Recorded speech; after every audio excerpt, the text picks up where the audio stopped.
नमस्कार, आप देख रहे हैं न्यूज़ भारतवर्ष और मैं हूं आपके साथ रमन राय। बिहार में विधानसभा चुनाव है और पार्टी बदलने का जो दौर है वो लगातार चल रहा है। आज रालोसपा के राष्ट्रीय अध्यक्ष उपेंद्र कुशवाहा प्रेस कॉन्फ्रेंस करते हैं और एक जदयू के नेता उनके पार्टी में शामिल होते हैं। इसके साथ ही साथ जब पत्रकारों ने उनसे सवाल किया कि नीतीश कुमार ने जो बिहार सरकार ने जो एक आवेदन निकाली है कि किसी भी दलित के परिवार में हत्या होती है तो उसके एक सदस्य को सरकारी नौकरी दी जाएगी, इसको लेकर उपेंद्र कुशवाहा ने साफ तौर पे बिहार सरकार पे हमला किया और ज़बरदस्त हमला बोलते हुए कहा कि सरकार जो है वो हत्या कराकर नौकरी बांटने का काम कर रही है। इसको लेकर क्या कुछ कह रहे हैं उपेंद्र कुशवाहा, आप सुनिए। नहीं, इस्तीफे के दौर की बात मैं नहीं करूंगा, लेकिन रघुवंश बाबू का इस्तीफा निश्चित रूप से अफसोसजनक है। मांझी जी भी चले गए। अब बाकी बात तो उस पर बहुत सवाल कर, अरे भैया उस पर तो कितनी बार पूछ चुके हैं आप लोग, तो अब नया सवाल पूछिए ना। कितने सीटों पर सर तैयारी है आपकी? कितने सीटों तैयारी 243 सीट पर है। कितने सीट पर चुनाव लड़िएगा? वो जितना तय होगा गठबंधन में। कितना कुछ आप तैयारी तो की होगी? तैयारी 243 कह रहे हैं सर, वे गठबंधन में आपको कितनी उम्मीद है सीट मिलेगी? भैया, जो तय होगा बताएंगे आपको। ऐसा नहीं है, कुछ तय हुआ होगा सर। माने आधा आधा तय होता है कि आधा तय होगा, आधा कल तय होगा।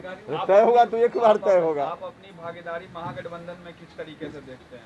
पूरी मजबूती के साथ हम लोग महागठबंधन में हैं और मिलकर हम लोग एकजुटता के साथ चुनाव लड़ेंगे और सरकार भी अच्छी सरकार बनाएंगे।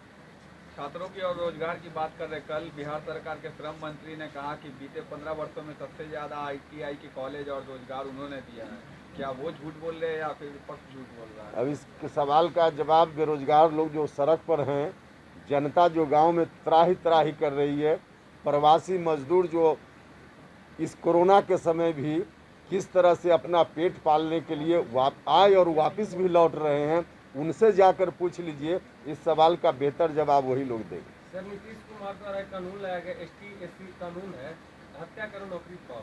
इस परिवार में अगर हत्या होती है तो उसको नौकरी दिया जाएगा। अब नीतीश कुमार जी के लिए यही बचा है, सरकार का दायित्व होता है हत्या न हो, इस बात के लिए इंतजाम करना। लेकिन अभी चुनाव के समय सिर्फ वोट की दृष्टि से इस तरह का डिसीजन कर रहे हैं। जिनकी हत्या हुई है, दलित परिवार के लोगों में जिनकी भी हत्या हुई है, अगर नौकरी देने का इरादा इनका होता, राहत देने का इरादा होता, तो चुनाव के समय इस तरह की घोषणा नहीं करते, पहले घोषणा करते।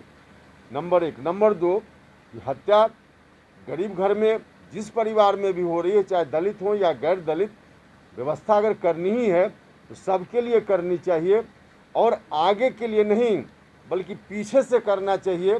इनके पूरे कार्यकाल में जितने दलित भाइयों की हत्या हुई या गरीब लोग जो किसी जात धर्म के हों उनकी हत्या हुई है, उनके परिजनों को राहत देने का काम इनको करना चाहिए। तो पीछे से इस निर्णय को लागू करना चाहिए। अभी आगे की बात करना, आगे तो अभी रहने ही नहीं वाले हैं। अब महीना 2 महीना के बाद इनकी सरकार ही जाने वाली है, तो आगे की चिंता अभी क्यों कर रहे हैं? आगे की चिंता आगे आने वाली सरकार करेगी। सर, क्राइम कंट्रोल का इससे बढ़ावा मिल रहा है कि नहीं? हत्या की जो इस परिवार में जो हत्या जो हमें भाई, अब तो इतना बिना कंट्रोल का हो चुका है। इसमें कंट्रोल नीतीश कुमार जी के रहते क्राइम कंट्रोल की बात छोड़ दीजिए, अब इनसे कुछ भी संभव नहीं। तो आपने साफ तौर पे सुना जिस तरीके से उपेंद्र कुशवाहा ने सरकार पर हमला करते हुए कहा कि सरकार जो है हत्या कराकर नौकरी बांट रही है। उसके बाद युवाओं से जुड़े रोजगार पर भी उन्होंने सरकार पर हमला किया कि जिस तरीके से जो सरकार है ढकोसला कर रही है, सिर्फ आंकड़े गिना रही है बीते 15 वर्षों की, लेकिन धरातल पर जो है कोई नौकरियां इस तरीके की नहीं दी गई है, जिसको लेकर लगातार बिहार के युवा और शिक्षक और जितने भी जो अन्य लोग हैं जो बहाली प्रक्रिया के कारण रुके हुए हैं, उन्हें नौकरियां नहीं मिल रही है। इन सभी बातों पर उन्होंने साफ तौर पर बिहार सरकार पर हमला किया है और साफ तौर पे ये भी बताया है कि ये जो सरकार है चंद महीनों की सरकार है, इससे कोई आदेश और कोई दरखास्त नहीं करना है, क्योंकि इनसे आग्रह करने से कोई फ़ायदा नहीं है। बीते 1 और 2 महीनों में आने वाले समय में ये सरकार चली जाएगी और बिहार में नई सरकार बनकर आएगी। अब देखने वाली बात यह होगी कि बिहार में किस तरीके से चुनाव का माहौल है, किस तरीके से नई सरकार बनती है, ये तो आने वाले वक्त में पता चलेगा। तब तक के लिए देखते रहे न्यूज़ भारतवर्ष।